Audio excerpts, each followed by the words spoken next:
Local superstar announcer Nuno Jonet, who's up on the beach commentary, told me at Praia do Guincho, you don't choose the waves choose you in these conditions. Is that true? It's so true. I mean, you can just see the hit and hope scenarios. We've seen a lot of ladies playing the game of just going on anything, seeing if it eventuates. We've seen some big scores. I mean, Joanne Defay in that last heat, wow, what an incredible performance from her. But this heat in the water right now, Dave, I'm so looking forward to it. So Lakey Peterson really adapted her forehand, used to these conditions. And when you think Alessa Quizon from Hawaii, well, that west side, there's a training ground over there, the west side of Hawaii, and the bump and stuff. She has handled it really well. Here is Alyssa up and running, and Quizon, the 21-year-old, snaps it. She's been very, very smooth. She's really read the waves well. Another nice big move, and she's heading really close to the rocks. They could be exposed at any second, and she pulls out, avoids that.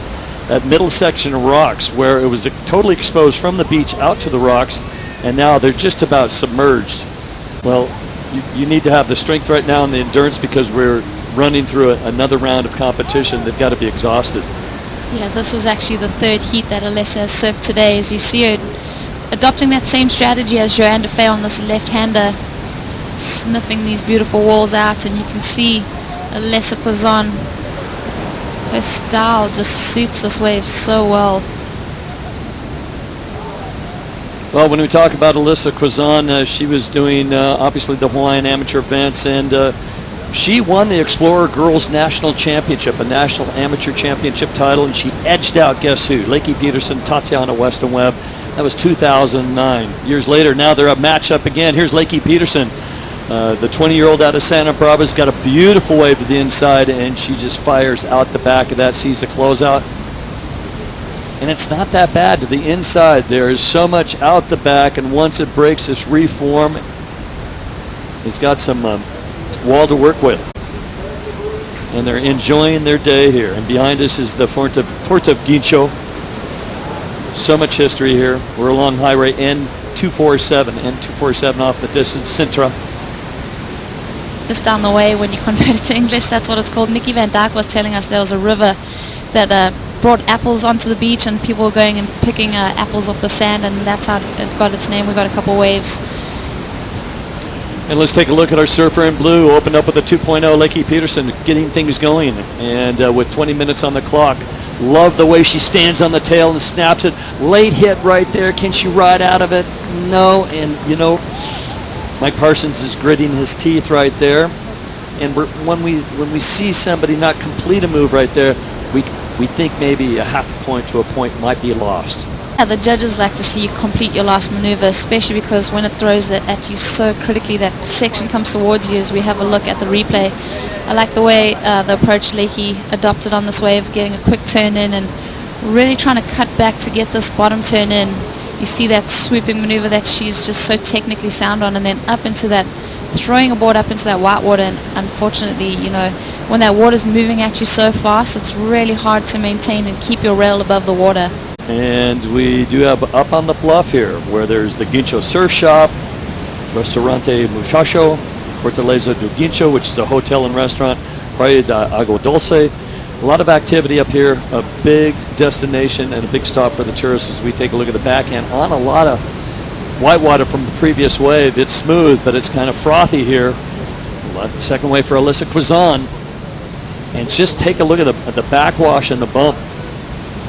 Things are changing with the tides here. A couple another quick turns. Trying to make the most of it. And again, coming into play. Takes a lot of luck to surf this spot. Nuno Jonet was so right. You don't catch the wave kind of catches you here. Yeah, she started with about 14.5 minutes, so let's see how long this takes her as we watch. She really wanted this wave, kicking and scratching into it. Carving maneuvers. She finds herself in that same position that Lakey had, and that little frothy bit of wave. It's really hard. You can see that water is just rushing up the face. There's so many different factors coming into play on this open wall. There's so much backwash now with the incoming tide.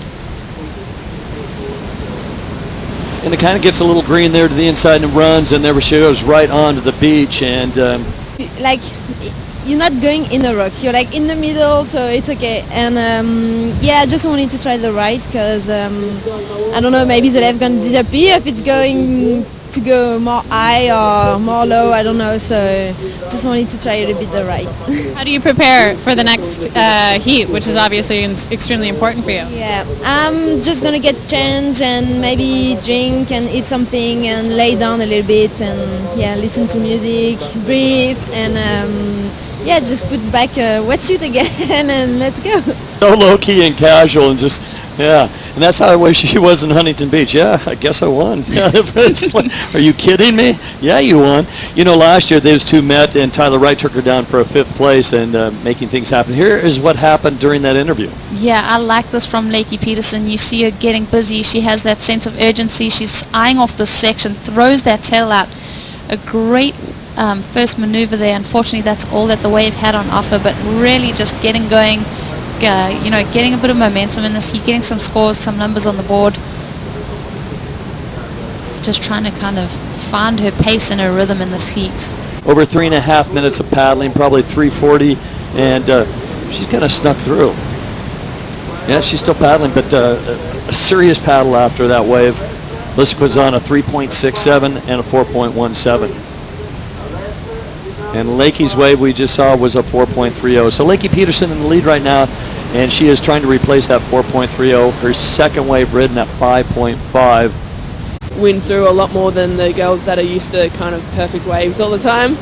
And it's just through their ability to find and make turns and sections out of nothing. And not that the top girls can't do that as well. It's just that we're kind of used to a certain standard, and today I would generally say it's a little bit below that standard, a little bit hard to read, and it's a lot of hard work out there as well. But the girls on the QS, I feel like they're doing great. All right, well, thanks for your insight. Can't wait to see you in France. Yeah, thank you.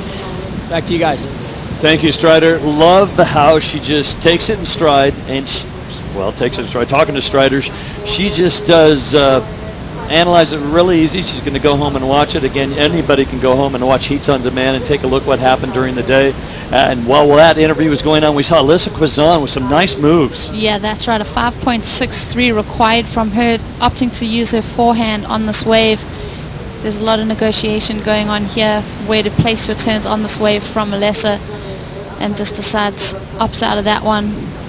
And for Alyssa Quizon in our red singlet, well, she needs a 5.63. That's really key at this point.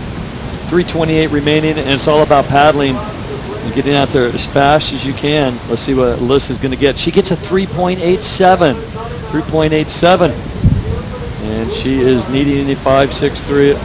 Alyssa Quizon with second priority. I guess she's made it out there that far, but now she needs a 5.63. Lakey's still in the lead. Completion of the quarterfinals. Will we go into that round?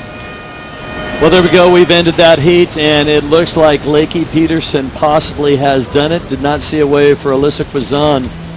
Lakey Peterson with a 2-wave total of a 9.80, taking down great surfing all through the last couple of days. Alyssa Quizon with an 8.04. Very low-scoring affair. Very challenging conditions.